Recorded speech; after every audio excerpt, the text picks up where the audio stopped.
And all right, how are you guys doing today? My name is Apple Crater. I make daily personal finance, entrepreneurship, and credit card related videos here on YouTube. Today, we've got a special guest on the live stream. We've got Tristan Cooper from Cooper Academy. We're going to be doing a bit of an interview here just because I think he's a really interesting dude. He's got some big aspirations as far as YouTube goes. So I wanted to just allow him to get some more exposure to this audience because I think we got a lot of related content. So I think you guys might be really interested in what he has to offer. So I wanted to put him on and just let him share his story with you guys and where he's going, what he's doing. So Tristan, could you just give the audience a brief background on you and like what you're up to specifically on YouTube?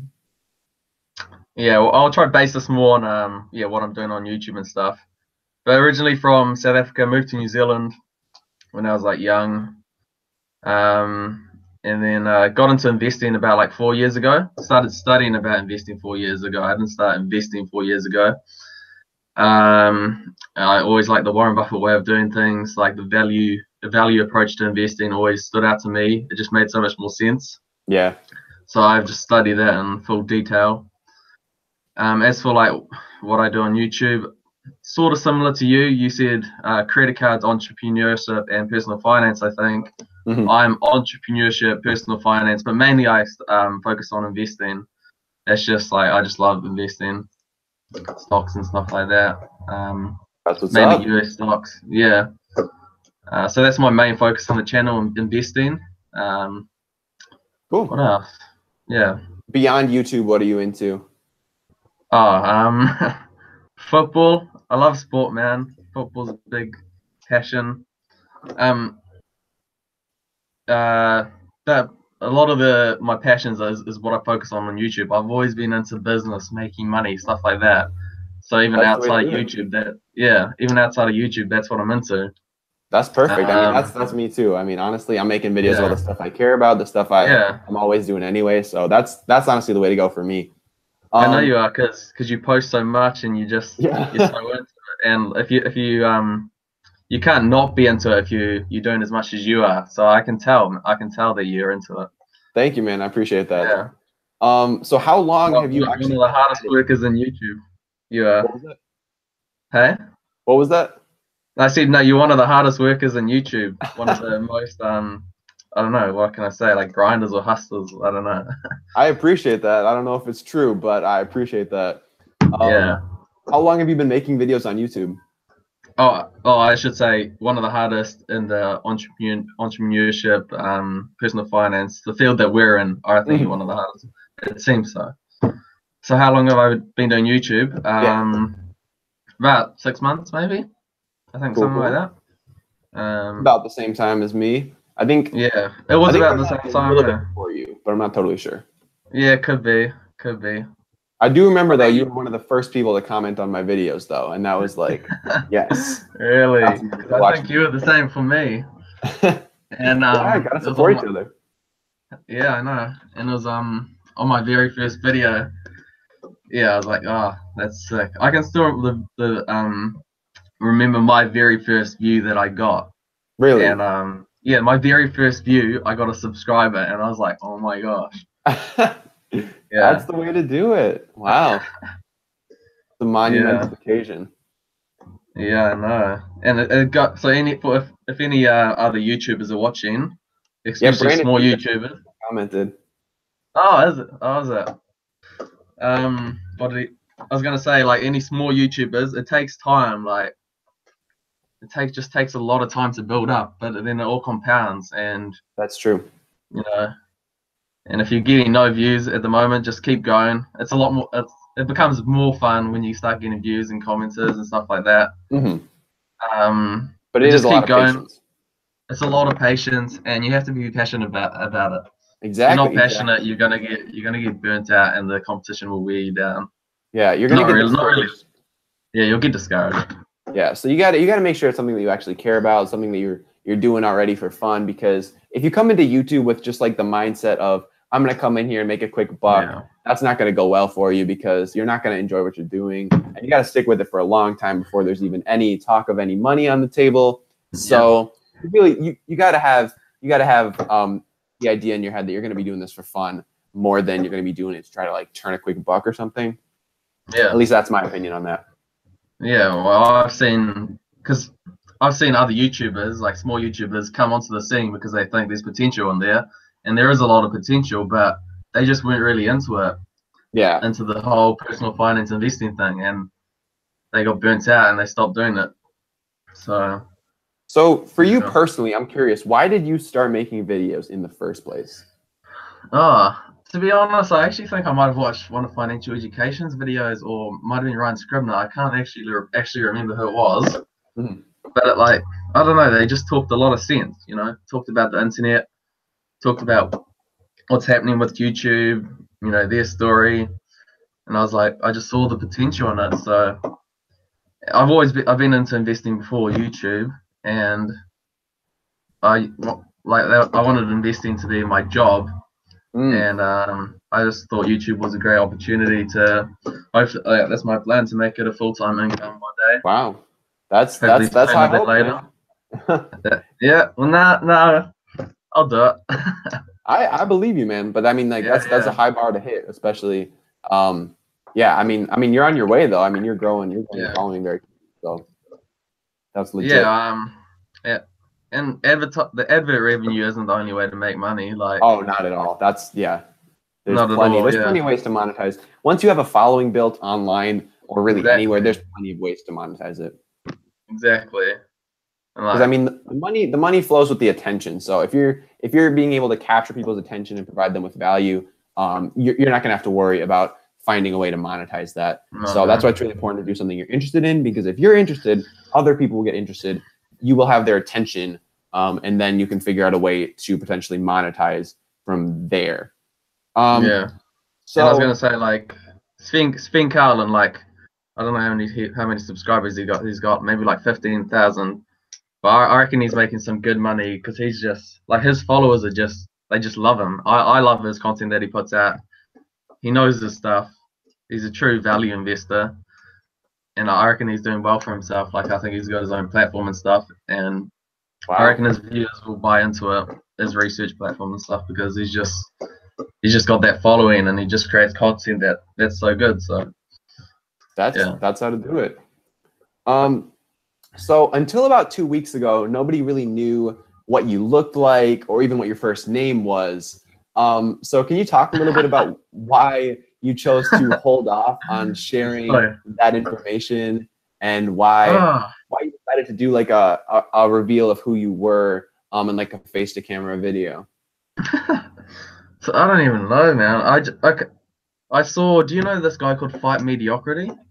Fight Mediocrity. I've heard of the channel. I don't think I've watched any of his videos though. Oh man, his videos are real good. He uses the same animation software as I do, which is Video Scribe. And like, I just saw his videos and thought like that was such a good way of communicating information and getting your point across. So that's why I started with animation videos, not face videos. And as for why I started to release face videos, like, I don't know, 2 weeks ago, it's just good for the viewer to get to know your face, I think, especially when you're doing investing videos like I do. Like, I think it's good that people know who you are, and it's also easier to communicate yourself better in face videos. Like, they see your facial interactions. So I feel like the viewer gets to know you a bit better through face videos, and I'm just gonna mix it up through face animation videos. So that's real. I was gonna actually ask you about that, what you plan to do in the future, because the last couple of videos have all been face camera. I don't know. I don't know. I'm just gonna see what the viewer likes. Yeah. I'm gonna do in my thumbnail. I think I'm gonna do, if I do a face video, I'll do a thumbnail with my face in it. And then the other way around, so the viewers know, like, is this an animation video? Is this a face video? Yeah. I think what you were saying about face-to-camera video for investing, I think that's really true. I think being actually in front of the camera gives you a lot more credibility to the viewers, because they want to see who you are. They want to know that you're like being real with them. You're not just like hiding behind, I don't know, like a veil, and not actually telling them about like who you are and what you're doing. So I think especially with investing videos, I think anything financial related, it is really powerful to actually be in front of the camera. So people will trust you more when they see that you're being more real with them. So I think that's a good move on your part, especially. And I think mixing it up is good too, because I do like your animated videos. I like animated videos in general, and you do a good job with that. So I think that's a good thing for you to stick with as well. Just my opinion there. I like doing them because I can express myself quite easy. Like I can script it out, know exactly what I'm going to do in each animation video. So for like really maybe, I don't know, deep analyses, I might do animation videos. We'll see. That makes sense. Yeah, but I was gonna say like podcasts, like they don't really, you don't see their face, but I guess they talk for such a long time that you get to know and trust them anyway. Yeah, that's true. That's true. Like I'm a big fan of the Investors podcast, and I've never really watched a face video that they've done. So the Investors, I don't think I've heard that before. I'll have to look into that. Yeah, they're like quite deep value investors. So I don't know if it will be your thing. It might be. I'm not sure. I'll check it out. Yeah. I don't know if it's as good as your podcast. I appreciate that. I appreciate that. That's Young Smart Money for all of y'all watching. Be sure to check it out on iTunes. Shameless plug right there. So who did you actually, you mentioned you watched a bit of Financial Education, Ryan Scribner, but who were some of the big channels that you were watching before you made videos, or did you watch other channels? Before I made videos, well, I only just started watching Financial Education before I made videos. Financial Education, Ryan Scribner. Before, I don't even know, man. Trying to think. No worries. You watch now? Oh no, okay. Joe Rogan. I've always been a massive fan of Joe Rogan. Like, I watched. He's more like a podcaster though. I like watching Jordan Peterson. Don't know if you've heard of him. Yeah, maybe not. He's a Canadian psychologist. Interesting. What else? Just football highlights. Yep. Just bullshit YouTube stuff. Exactly. Yeah. I don't know, to be honest. That's fair. Fight Mediocrity, he was one as well. Oh yeah, you mentioned that. So which creators on YouTube, if any, do you sort of aspire to or look up to? Fight Mediocrity, maybe. Okay. Even though he's not really doing his thing anymore. I just like his attitude. I look up to some people in different ways, you know. Like I look up to Ryan Scribner. He's like, in some ways, he's just real onto it with YouTube. Like he does everything so well, like his thumbnails and the way he structures his content. He's always in each video. He knows what he wants to do, and he knows the things that he wants to put in. Yeah. His videos are very nicely put together. Like I look up to those a lot. Yeah, they are. Yeah, I don't know. That's just fair. Probably the people. I like Brandon Beavis' investing videos. Are real good, man. He's his editing blows me away. Is ridiculous. I know. Yeah.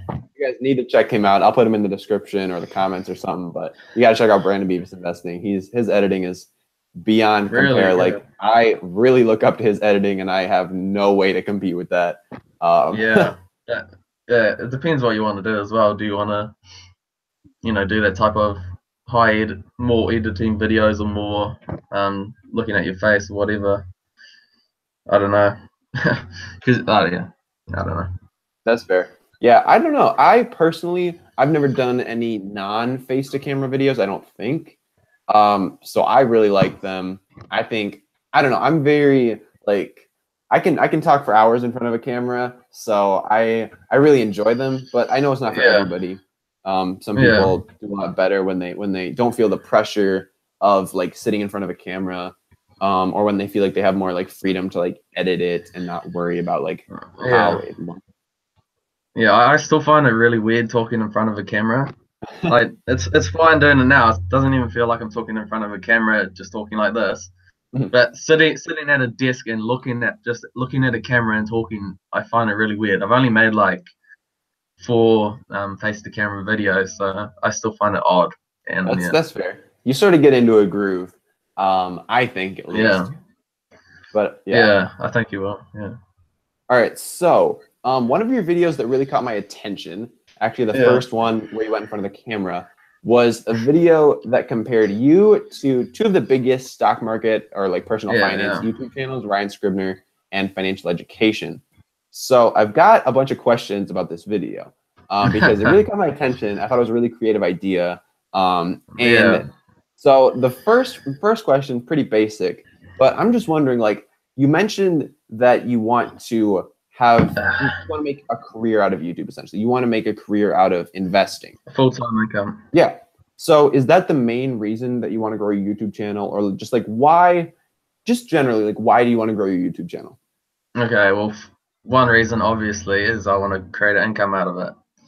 2 is because I'm really passionate about the things that I'm talking about money, about personal finance, about making. So my channel's about 3 things: making money, handling that money well, and then getting that money to work for you. Those 3 things I'm pretty passionate about. And just the culture in New Zealand, they need people like you to be talking about these type of things. We don't learn any of this in high school. Oh, neither do we. Yeah, and my plan actually before YouTube was to go around high schools and talk about like personal finance and like what is investing, what is how do you handle your money.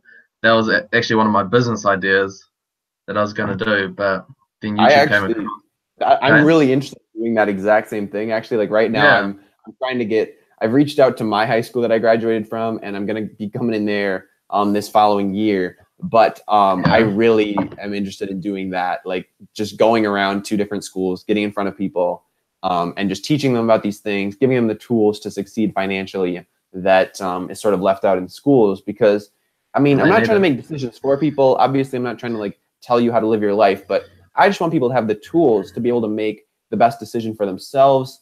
And I think a lot of people don't get these tools in school. So I think that's a really good mission. And I'm very interested in doing that, going from school to school and like teaching people what's up. They at least need the information. Then they exactly. Can make their own decision. Like there's no sense in trying to persuade people to like do anything, but just giving them the information to make an educated decision for themselves. That's what I see as being a very good thing to do. Yeah, exactly. So have you only reached out to one school, have you? Yeah, I've reached out to my high school that I graduated from, and then going from there, once I get an opportunity there, I'm thinking of reaching out to all the other schools in the district, and then just moving once I have some credibility behind me. Yeah, I'll be keen to see how you go. I used to work at a registered financial advisor firm, so I was a registered financial advisor. It was a financial planning firm, sorry. And like one of the things they do is like do presentations around different businesses and stuff like that. And they try to go around schools and stuff as well, but a lot of the schools just weren't really into it. To be honest, they didn't want them to come. I don't know. Maybe that's just because they were a big corporation, and maybe the schools thought they were just advertising or something like that. Yeah, I don't know. But I mean, even then, if you get one of those guys to come in, I feel like there's a very different mindset that the kids are going to be in, hearing from somebody who is 55 years old and wearing a suit and tie versus a guy like me with blue hair, wearing like a tank top, who comes in and teaches them about like investing. Like I feel like, I know me personally, you would be wearing a tank top, and some dude with blue hair and a tank top would have been sitting in front of me and my class teaching us about how money works. I would have listened up to that. I would have been like, this dude knows what's up. This dude is interesting. I want to listen to this. But like if some like 55-year-old man comes in, I'm like, what does this guy know? This guy, he's living in the past. Like he doesn't know what's up. So I think it's really valuable. That's one of the things I think I bring to the table, is having that young perspective that people are actually willing to listen to and not just tune out because they think that I don't know what I'm talking about because I was born in the 1940s. Like That's why I think that's what I think I bring to the table. Yeah. So in your video, you talk about how you want to like beat financial Right. education in Brian Scribner. So why is that your goal? I'm just curious Yeah. why that is your goal. Well, as I say, my main goal is like my main goal by far is just to create a full-time income of it and just help people with the investments and stuff like that. I don't mind too much if I beat financial education and Ryan Scribner.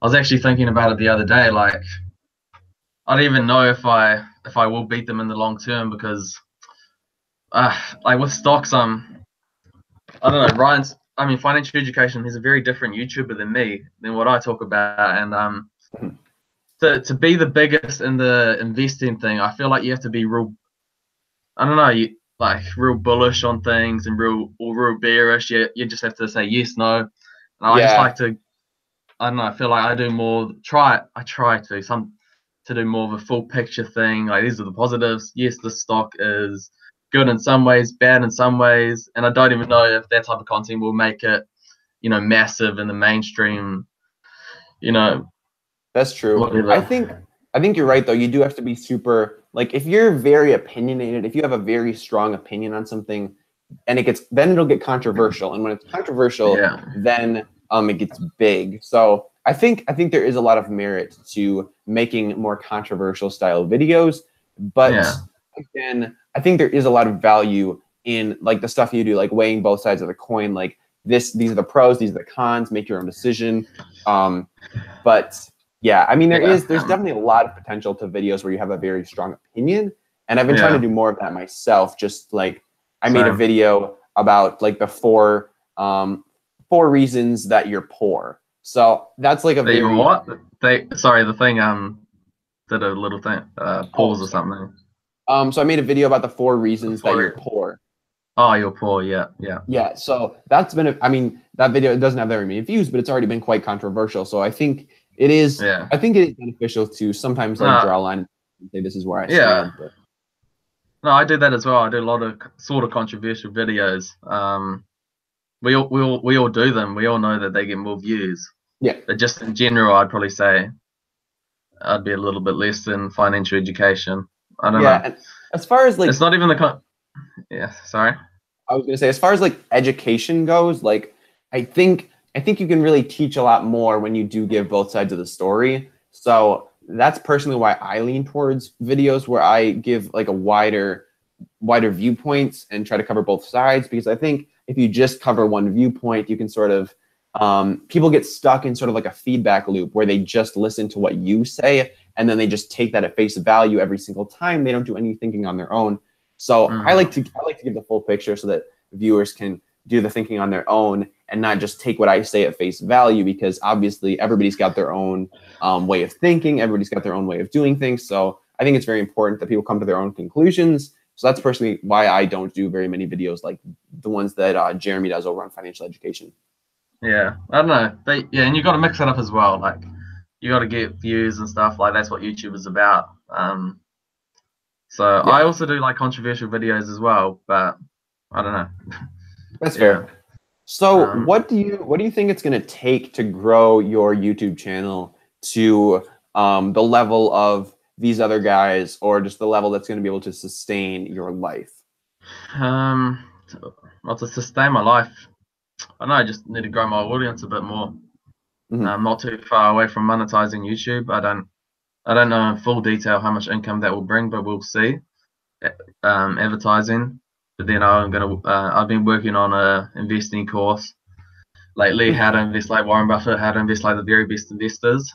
Um, so that's what I'm working on to create that full-time income, different revenue sources, Mhm. and how to make it bigger. Just got to be quality and consistency, pretty much. Yeah. Keep improving on your quality, keep improving on your thumbnails, on your videos, on your own education. And Yeah. hopefully the views come. I mean, that's what Gotta it's all do. about. I mean, you just got to keep making progress, keep moving in the right direction. Because as long as there's progress being made, you're getting closer and closer to where you want to be. So it's Yeah. just, yeah, it's just one step at a time. Honestly. So a couple questions here. First off, I see that your videos, like the top 3 stocks to watch this month, Yeah. those ones are quite successful for you. So do you have any idea to why that would be, or do you like these videos more? Why do you think these videos do better? No, I prefer the other videos that I do, to be honest. I just do them because they get more views. But I Yeah. also think it's good that I do them because people want to know like what stocks could potentially be a buy. What stocks can I look at? I like those type of videos. Like I'm always into learning about more stocks. Mhm. What was the question? Just Why do I do them? why you think Um, those videos are more successful. But I mean, I why? think it makes sense. Yeah, it's just like People, a regular thing yeah, that's been going on for a while. And also people just want to know like what stocks can I look at this month? What stocks might be a buy this month? yeah, That's what we're into with investing. We want to know what stocks. So it's just been a regular thing and that people are into. yeah. And I mean, that's a series that like pretty much anybody who talks about stocks has that series. I used to make videos like that. I cut that out a couple months ago though. Why'd But you yeah, cut it out? Hmm? Why'd you cut it out? I don't know. I just wasn't enjoying it that much. I mean, the videos were pretty successful though, so I'm thinking about re-implementing it. I mean, they're pretty interesting. I learned stuff when I researched for them, so Right. I might throw them back in once in a while. But I just wasn't. I don't know. I feel like they weren't providing a ton of value, but I think I have some ideas of how I could change that. So we'll see. We'll see if those come back. But Yeah. but I don't know. Yeah, they're interesting. Yeah. So what personally, what do you think you have to offer that some of these other guys like Ryan Scribner, financial education, where do you see yourself as standing out from the crowd? Well, I don't know. To be honest, I don't think Ryan Scribner does that many investing videos anymore. That many stock videos. I think that's Mhm. mainly for his channel. Also, I'm just gonna be honest. I think I know a lot more about investing than both of them. I just got to be honest. Like That's I fair. try my channel. Okay, I try focus on what do the best investors do. What are the likes of Warren Buffett? What are the likes of Warren Buffett, Charlie Munger? What are they into? Mhm. How do I differ? I'm more of a value investor.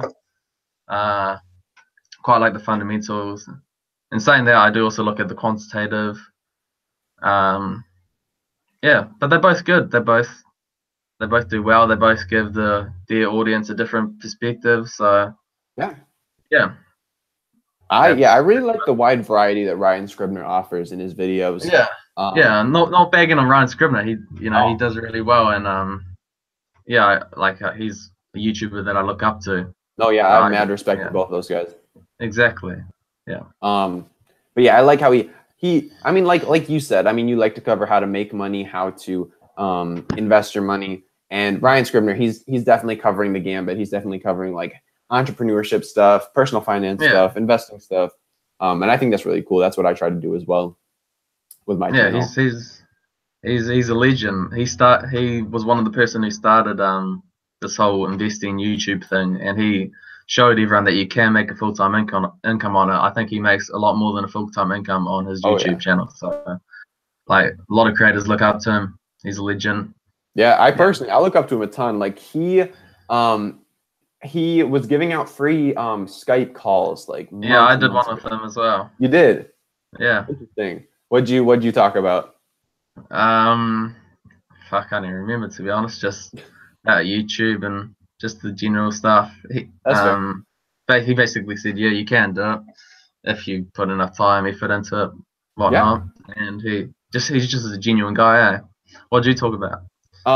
He actually, well, at that point, I was like really, I was on the edge of starting my YouTube channel, and he was like, do it now and just start. So like right after I got off that call, I filmed my first video and put it up on YouTube. Really? Yeah, yeah. So he got me on YouTube like straight up. I Yeah. was just like I was very on the fence, but he like pushed me over, and so I don't know. I respect him for like I don't know, just everything that he does.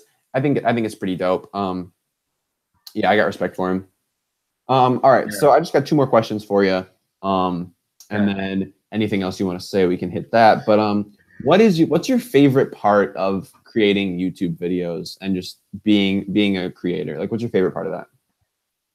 Did you say, sorry, I cut out again. Did you say about being a creator as well? Yeah, I about just being missed like a the last YouTube part. video creator. I don't know, just interacting with the audience. Like, everyone's got different opinions. Some people say this.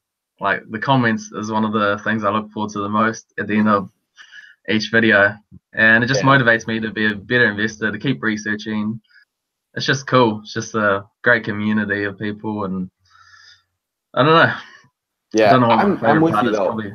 I get Sure. so much out of my comments. Like literally every time somebody leaves a comment, I'm like on that, like asking them questions. Like Yeah. I don't even know. I just love interacting with people who like take the time to watch my videos so much. Like I have so much respect for anybody who takes the time to watch one of my videos. So I think that's just really cool. Yeah. So Yeah. that's me. Is that your favorite part? Oh yeah, yeah, definitely engaging with people is the number one thing for me about creating, whether that be on YouTube, Instagram, anywhere. Like the people who take the time to actually like consume my content, like so much respect for them, and like just yeah, I spend so much time interacting with people who like take the time to consume my content. Like that's my number one thing. Yeah. Yeah. Instagram's also a good way. Yeah, I've just been getting a little bit more into it lately. Mhm. I haven't really promoted my channel or anything, but I quite like Instagram because you can just like post a quick video here and there, like on what you've been thinking about. So any viewers out there, come follow both of us on Instagram if you want to. Exactly. I think Instagram's really good for giving people more of like a real look at you and like what you're up to. I think there's a lot more room for like you said, like short form videos that are just basically like a couple thoughts rather than having to sit down and edit an entire YouTube video. So I really like that about Instagram. I think it's people aren't looking for like huge content. They're just looking for little stuff they can consume quickly. Yeah. I think that's why motivational quotes and stuff do so well on Instagram, because people are just looking for that quick, like the quick thing instead of something more like put together. Yeah. I'm not as into motivational quotes on my Instagram. I like motivational quotes, but not too much. That's fair. No, I don't know. Yeah. Cool. And then what is your least favorite thing about making YouTube videos? I don't know. You just got to put a lot of effort into it. You got to edit. Yeah. You got to do all that boring stuff as well. Yeah, but I kind of like editing as well because you just sit down and I don't know. It's just a little bit relaxing. Yeah, yeah, it is nice. What do you use to edit your videos? Actually, I've always been wondering. Sorry. Face ones. Well, what do I used to edit it? I've only done about 4. So my first 2 I used I have to check. I forgot what it's called. First, let me check. Hang on. DaVinci. DaVinci, okay. Yeah, those are the first 2, and then I used Adobe. I'm checking out that platform at the moment because DaVinci kept on stuttering on me, lagging. It was just really annoying to edit, man. So yeah, I might have to start using. Yeah, I might have to start using Adobe from now on. That's fair. Yeah, what about you? I use this free program called Shotcut. Oh yeah, how's that? It's pretty. I don't know. It's kind of rickety, but I mean, it gets the job done, and it's free. So I'm just gonna like I'll roll with it. I don't really have a ton of money as a college student to like put into this YouTube channel, so it's like I try to do things on the budget end. Yeah. Well, I don't know. It's worked for my first like 200 videos, so I'll probably just roll with it. I don't have a reason to switch. So. Yeah, exactly. All right. Well, last thing, where can people find out more about you? And just like where can people find your channel? Where can people find out more about you, your Instagram, whatever? All right. On YouTube, Cooper Academy. That's the name. You might link it up in the description below. I'm not sure. That I will do. On Instagram, which I've started to use a lot, quite a bit more lately. I don't even know what my name is. Let me check. I think it's Cooper Academy 1, but I could be mistaken. Oh yeah, Cooper Academy 1. That's my name. Check me out on Instagram. Yeah, that's where you can find me. YouTube, Instagram. And Facebook. I haven't been as active on Facebook really, to be honest. But That's fair. Neither have I, man. yeah, in the future I will be there. Yeah. Cool. Those are the three places. All right. Well, thank you very much for being on the show. I appreciate your time. And I think our audience probably learned a lot from this, learned a lot about you. And again, if you guys enjoyed, be sure to check out Tristan's channel, Cooper Academy, for more investing, entrepreneurship, personal finance related videos, all that good stuff. They're great videos. I love them. I watch them. So I would recommend that y'all do the same. But yeah, just thanks again, Tristan, for being on the show. I really do appreciate it. And we'll see you in the next one. Yeah, thanks for having me, man. I love these free flow conversations. It's a bit more natural than the whole YouTube editing stuff. So it was really good. Exactly. I enjoyed it. Cool.